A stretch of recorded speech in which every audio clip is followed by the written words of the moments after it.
Well, hello, everyone. This is Shannan Vance-Ocampo. My pronouns are she and her, and I am the General Presbyter of the Presbytery of Southern New England. And this is Connecting Our Conversations, our podcast space for conversations that push the edges of our faith and help us to deepen discipleship. The Presbytery of Southern New England is a regional governing body in the Presbyterian Church, U.S.A. And today I am talking with some of our Christian educators and pastors around the Presbytery who attended the Association of Partners in Christian Education, or better known as APCE, the event a few months ago in January of this year in St. Louis, Missouri. We thought it would be fun to have them on the podcast to hear about the event, what they took away from it, and what's going on in the big picture around Christian education and ways to engage and connect in it around the Presbytery. Today we'll be talking with and are joined by Tara Church, great last name, Tara, Director of Children's Ministry at First Presbyterian Church in Greenwich, Connecticut. Karen Hammond, who's the Director of Faith Formation at Westminster Presbyterian in West Hartford, Connecticut. We also are joined by Patrick Notley, who's pastor at Barrington Presbyterian Church in Barrington, Rhode Island, and Mark Montgomery, who is one of three co-pastors at Wilton Presbyterian in Wilton, Connecticut. So it's a great crew from all around the Presbytery.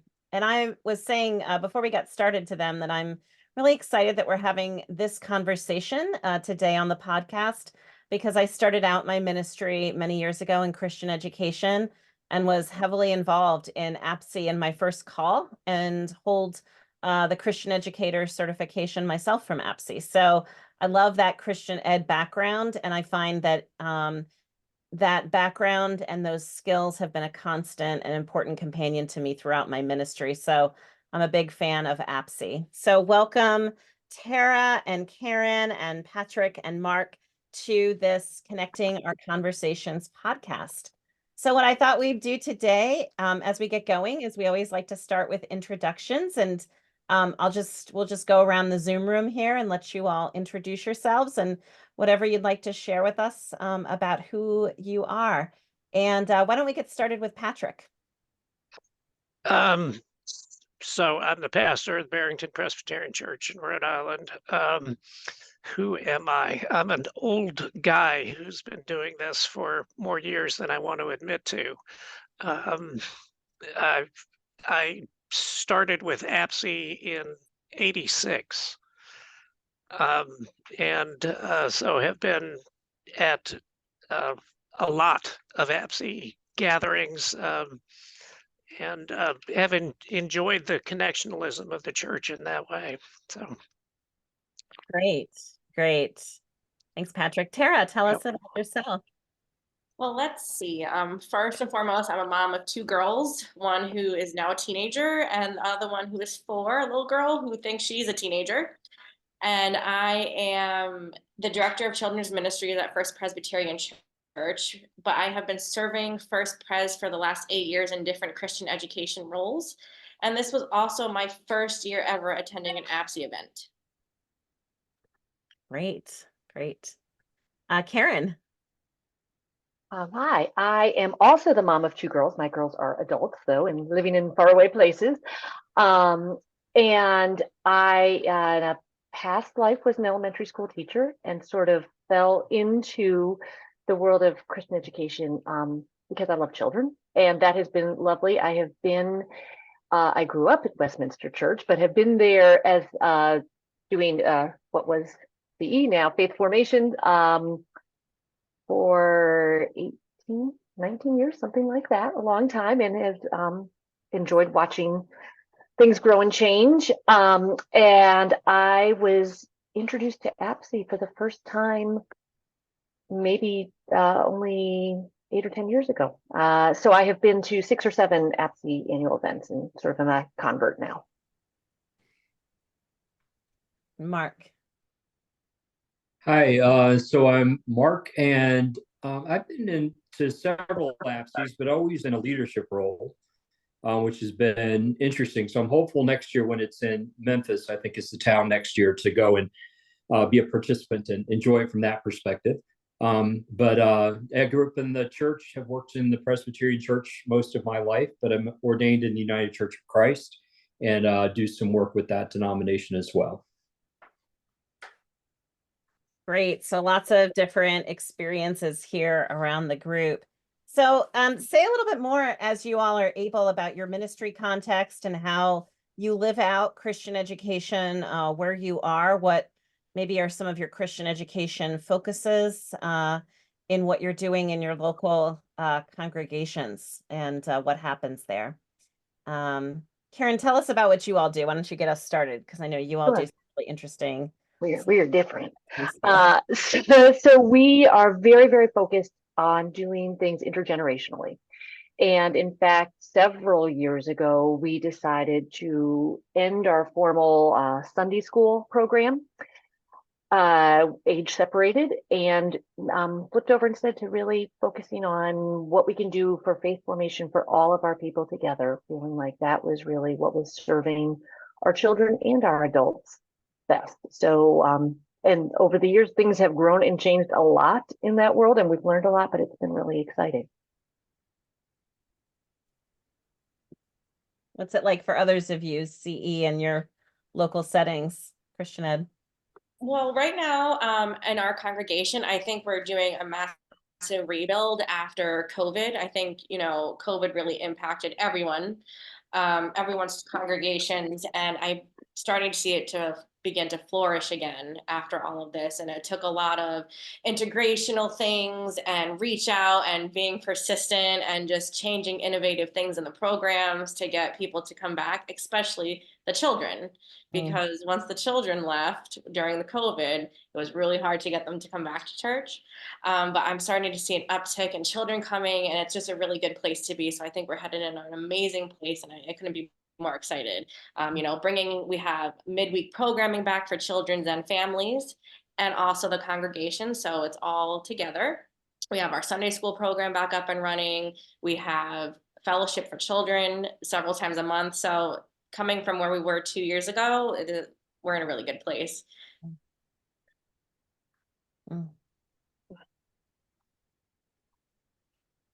Yeah, I think to piggyback a little bit on what Karen was saying too, I think we try at Wilton Presbyterian to explore what it means to be an intergenerational community, whether that be faith formation or even worship. And in a prior podcast where we talked about this triad of leadership, we talked about Wild Goose Sundays. So you can go back and listen to that podcast. I won't bore you with all the details here, but an intergenerational opportunity. But we're also in a unique situation at our church because we share Christian education or faith formation with an Episcopal church. And so we share our campus, 2 different sanctuaries and an educational wing that connects us as 2 different denominations on one property.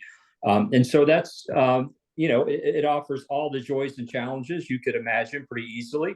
But mostly the joys outweigh the challenges, and it's really an exciting way to kind of harness the power of 2 significantly different Protestant denominations. I mean, this would make more sense if we shared it with the UCC or even the Methodist, but the Episcopal Church is very different in many ways, polity and otherwise, than the Presbyterian Church.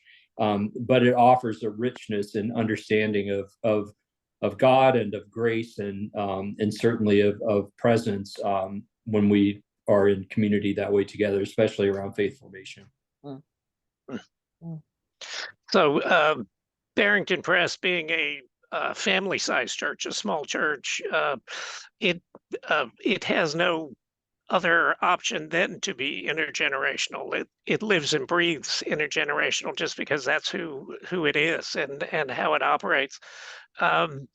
The idea of Christian education, well, I take seriously the understanding that I'm called to be a teaching elder.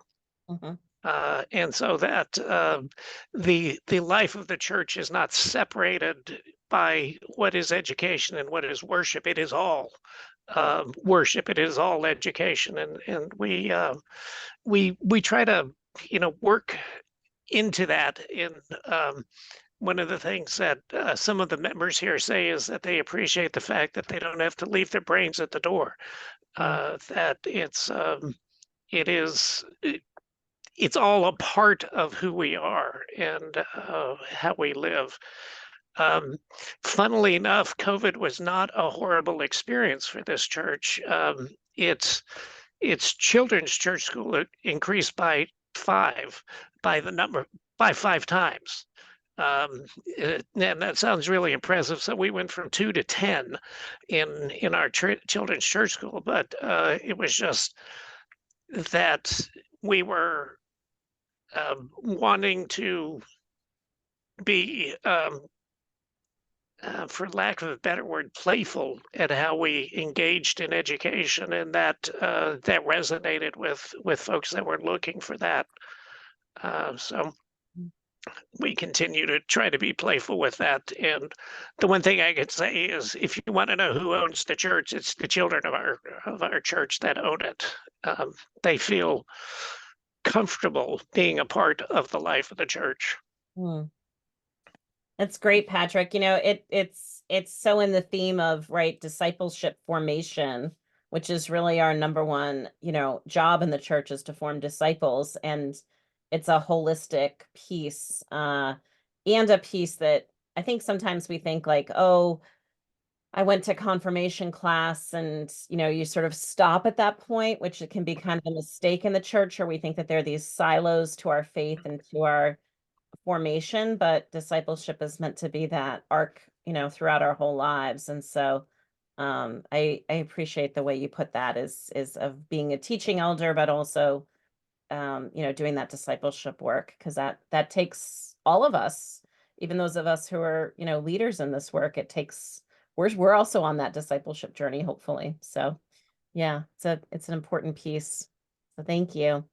I loved the theme of the APCE event this year. I love that, they have a different theme every year. And the theme this year was let everyone who is thirsty come, which comes from Revelation 22:17. Let everyone who is thirsty come. Let everyone who wishes take the water of life as a gift. And the promotional video for the event said that they were hoping that this event, this conference this year, would invite those who were coming to come and understand that they also are, thirsty, and they are also growing, and they are also in need of being filled up as leaders, and that this would be an opportunity for them to feel a sense of refueling for the ministry that they are coming from and taking a respite from at this conference, and then going back to. And I'm curious how that worked for you. Did you feel that sense of refueling, and what was that like for you at APCE? Yeah, so before I went to APCE, so I had never heard of APCE. I never have been to anything like APCE. It was just presented to me by one of my colleagues, and I was like, sure, why not? I didn't know what to expect. I was kind of stuck in the day-to-day, the busyness of our jobs and the agendas that we have to have. And so I got to APCE, and it was almost like, first, I was overwhelmed because, you walked in and I was like, okay, there's 1,000 people, 50,000 vendors. But then everyone was just so super nice, and they told me to take a deep breath and just, relax and soak it in.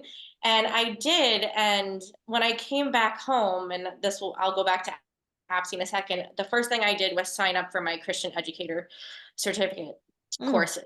That's the first thing I did. And the reason why I did that was I didn't know what my next step was as a Christian educator. I had no clue.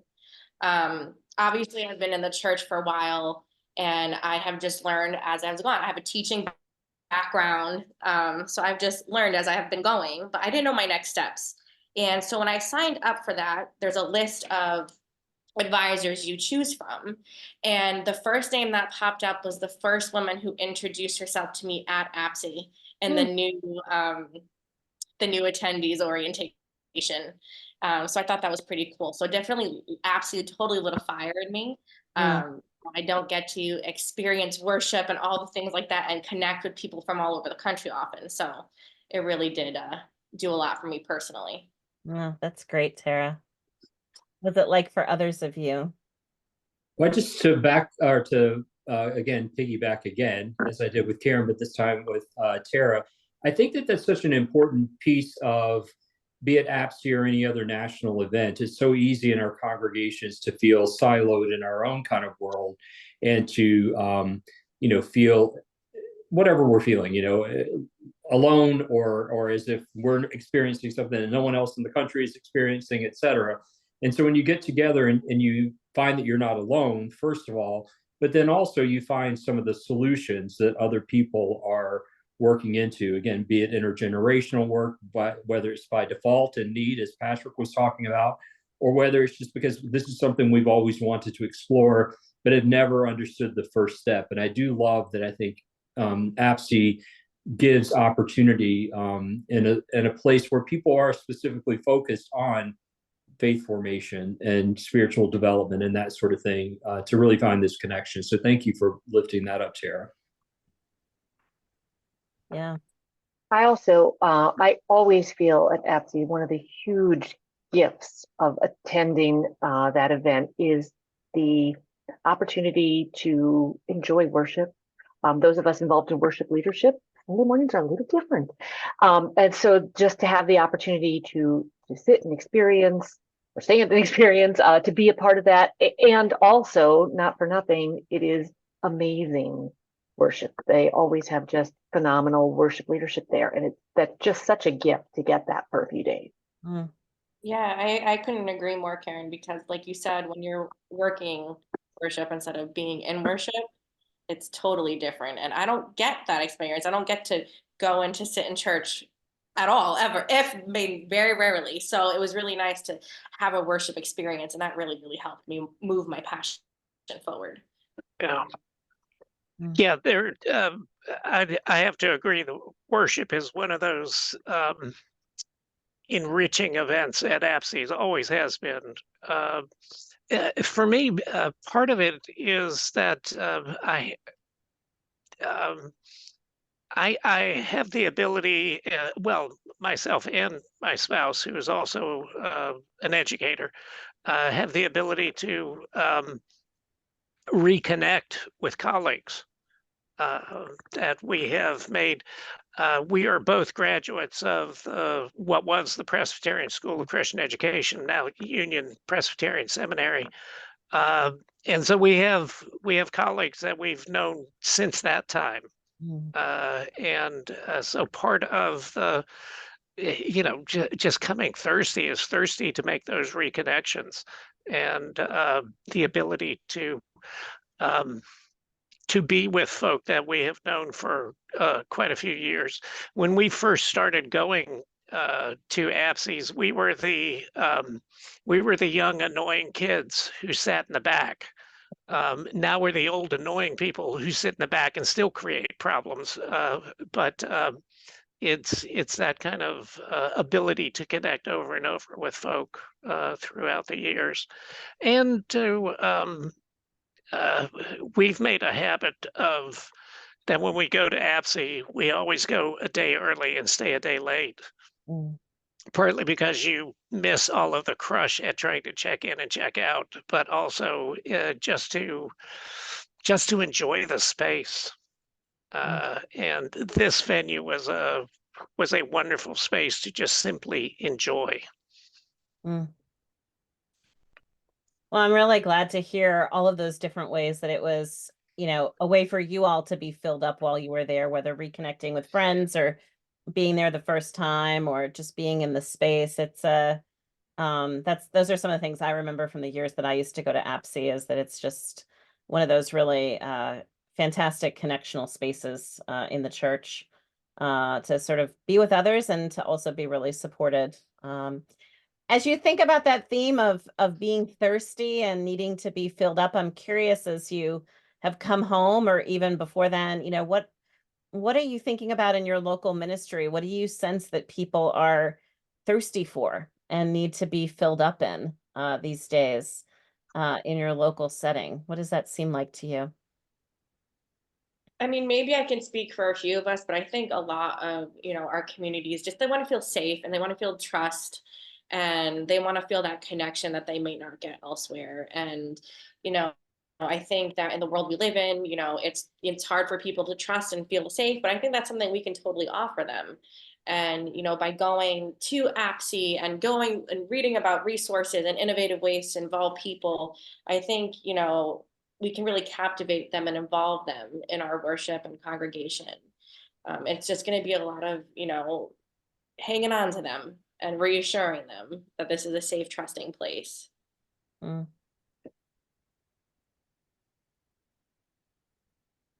One of the things I was reviewing my notes from the event today, and one of the things that I heard there that really resonated was a lot of talk about folks being thirsty for justice.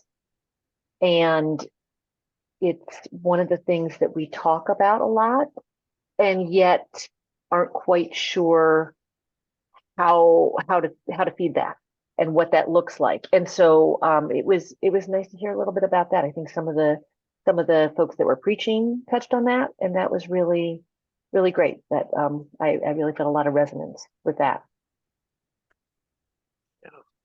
Yeah, one of the I see in my own community here that one of the things that is folks are thirsting for, in one sense, is sanctuary, in the sense of some place where they can shut out the noise to get their heads wrapped around what is happening in the world in a way, instead of being bombarded by that, and to hear and live into a sense of call to ministry that assists in moving back out into the noise with a different perspective and often a different script. Yeah. Any noticings for you, Mark, over at Wilton? So it was an unusual experience for me at APCE, because most of the time I was in this room working on whatever art stuff we were trying to get done. But I think that when I go to events like this, I'm always interested in ideas and what other people are doing, just, as ways to think differently about church, and also broadening our offering of church. Someone was speaking earlier about worship and Christian education, faith formation, all that being the same thing. And I love that idea, because I think that that's what we're trying to do at Wilton and at every other church I've worked in, is how do we engage people where they are, but take them to a deeper faith expression. And so I noticed that a lot of the questions that I was getting this time at APCE were around, how do you do that? How do you make this thing? How do you make that happen? And not just of asking of me, but just of people in general, because I think there's so many that are eager to try to figure out how to make things that happen at APCE happen at home. And the interesting thing too was, so with the art stuff that we had, I should point out too, our budget was, I think, $500 for an entire event. So it was like nothing, right? And so it was just, that's a lot of what we got, is how do you do something this big with that much money? And it was really fascinating to talk through some of those processes with people. Mm-hmm. One of the other things the organizers said that they hoped was that folks would, as they attended the conference, reconnect around this biblical passage. I assume this got worked out in worship somehow. Questions around justice, how we live our lives, what things such as kindness and joy, how do those get lived out? And I'm just curious how that maybe worked for you, either in the conference, thinking about some of those 4 major themes, or how you've been bringing some of those pieces into your local ministry around kindness, life, justice, joy. Karen, I heard you talking a little bit about justice, that, you get this sense that people are looking for ways to figure out how to engage in acts of justice in our world today. So How are those pieces playing out for you? You know, one of the things that I have been thinking about a lot, Mark Yankinelli was there as a leader, and I went a couple days early and attended some pre-conference work with him, and he did phenomenal, in my opinion, phenomenal teaching around storytelling and the power of storytelling and how to engage people with that and give them opportunities to tell their stories. But also, for me, one of the things he really stressed was that storytelling, it can be a great vehicle for healing, for reminding us of joy and fun, for giving people an opportunity to express injustices in their world, but also their desire to bring about justice and ways to do that. And I just was really wonderful to think about storytelling as a tool for so many different things. I feel like we try to incorporate a lot of storytelling in our worship and in our faith formation, but this was a really different way to highlight it as a useful tool. So I've been carrying that with me and thinking a lot about that. Yeah. Yeah, I might piggyback you, Karen, because with the whole justice theme, even the young adults in our community, even the teenagers, they feel that too. And I always leave time for them to come up with a storytelling time at church. And if they can relate it to the scripture or the sermon, I have them share their story because they want to be heard. They just don't know how. So of course we don't just throw them up there and like, yeah, no, go tell your story. But we talk about it first, and we want this place to be safe for them. And if they're comfortable, yes. But I think just hearing other people, and this goes for adults as well, the whole congregation can do it. I think just hearing other people's stories, and it can be really impactful. Like one of Mark Yaconelli's stories has stuck with me, and I tell people it to this day who need to hear something uplifting, and that may have started off as kind of like a sad story, but became uplifting. I think it's just such an important thing for all of our congregations and our whole community. Mm. Yeah, the storytelling, I think, was one of the primary things for me, and because one of the things with storytelling, and Mark modeled that quite well, I thought, was that these ideas of justice, life, kindness, and joy are not separate categories that we check the box off. We've been just today and we'll be kind tomorrow, that kind of thing. But the idea of that, how does one engage in justice that is embodied in kind acts and in kindness itself? And I think that's one of the things that Barrington is really working with, is that it's not enough just to proclaim, shout about justice. That one has to live it. One has to embody that within how one lives. And in fact, one of the things we talk about a lot is that that the idea of faith formation or evangelism is telling stories. It's telling our story of our faith and how that has impacted us, and in inviting people into a larger story. And in that, then develops those relationships that much more can happen. Yeah. Thanks. I know some of you lifted up the idea of storytelling, and I'm curious if there's others pieces at the conference that were highlights for you or provided an aha moment, and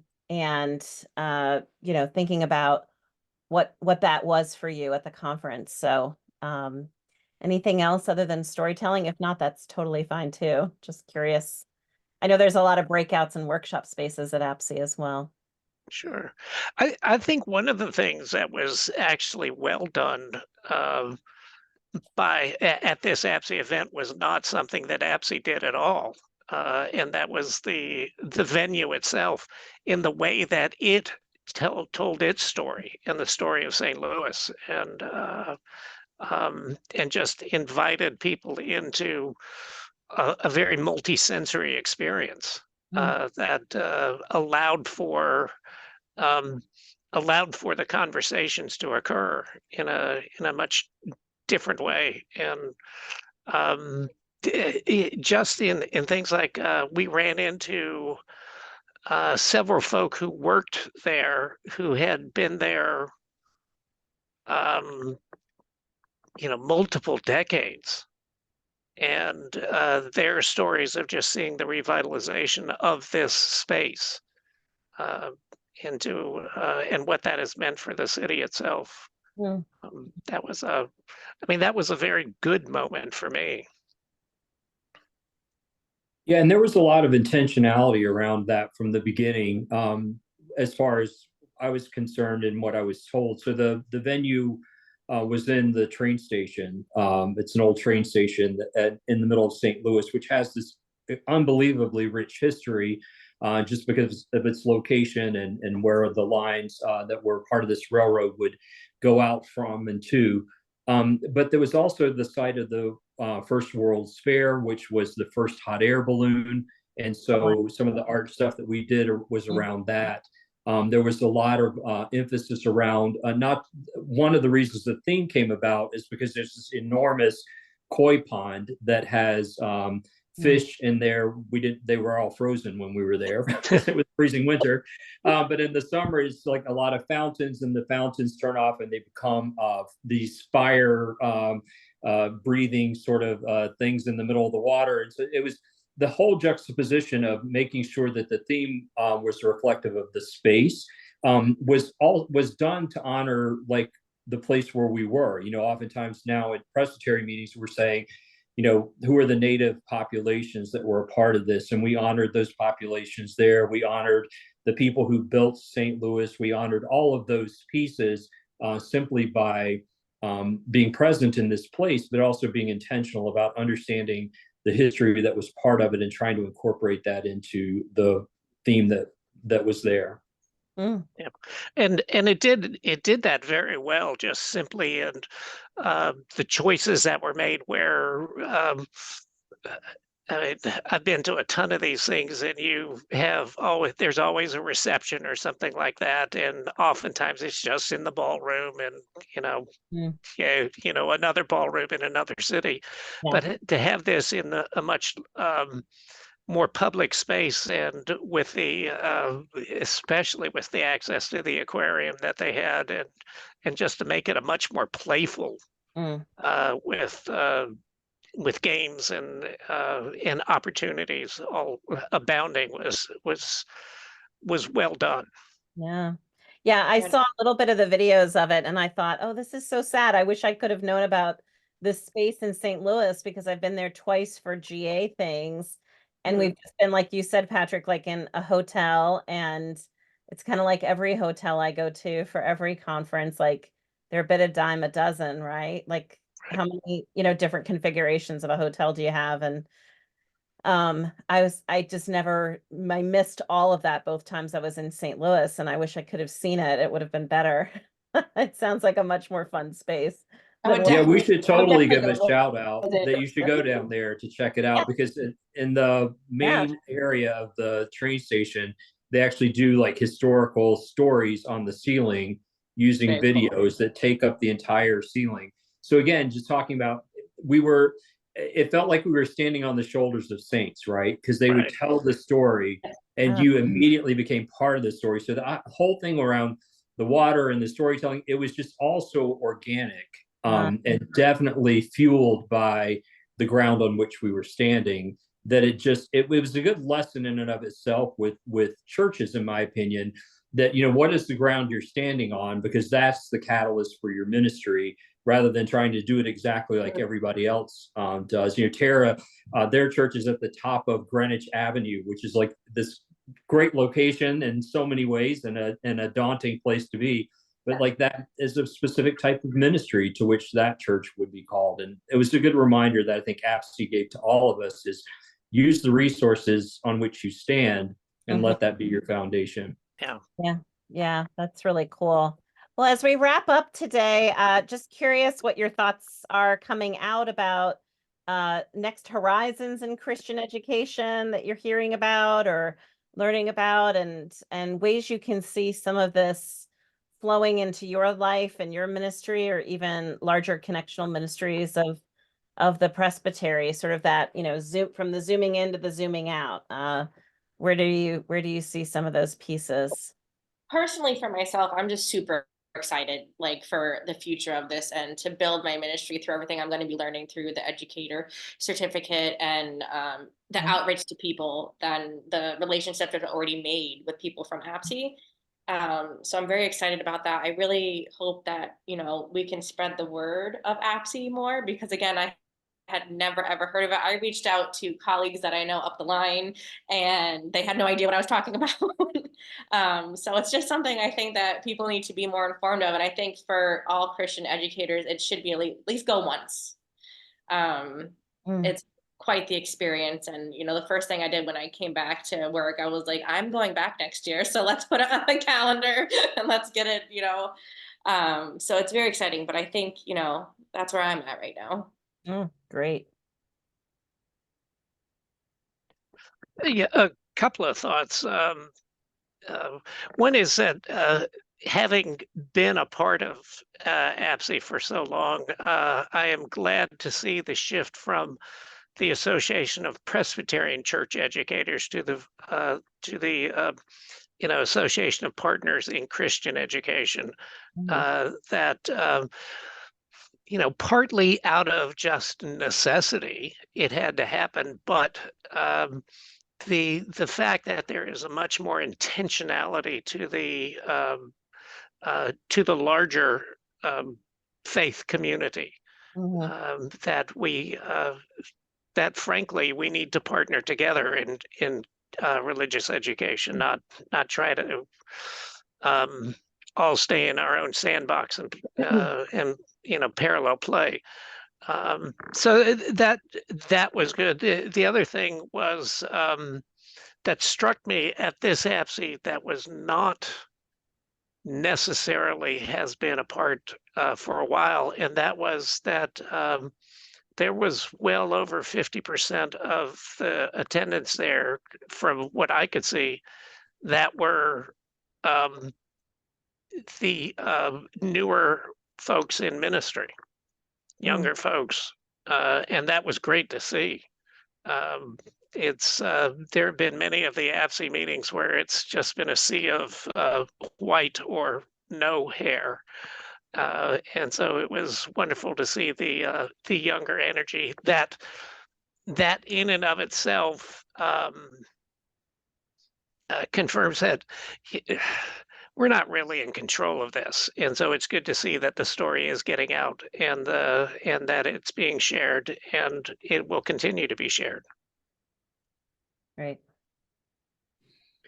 And when you talk about the emerging ministries, I do think, to go back to storytelling for just a moment, I think that's one of the things we're realizing as communities of faith, especially as we become better at creating space for people that have typically been left out of the story, is that we need to hear those stories in order to welcome people. We need to hear what it feels like to be left out, and we need to hear what it feels like to, see God through a lens that is not a lens that, to call us all out, right? That the Peace U.S.A. historically has been willing to look through. I think we're there now. We're getting better about it. But I think that was a really powerful part of just the collective wisdom of that gathering, is that there are stories to tell, and we will understand God more fully as we listen to them. So I think that is an emergence in faith formation, is rather than feeling as much like we need to teach, there's also this real catalyst to churches need to learn. And the way that we learn is by listening to each other. And so I think it's a powerful just by the mere structure of APCE, it exists to kind of perpetuate that model. Thanks. Well, thank you everyone so much for being a part of this podcast conversation about APCE, and Tara especially. We're looking forward to seeing what happens next with your educator certification process, and if there's ways we can be helpful with that. Definitely interested in figuring out how to be helpful with that.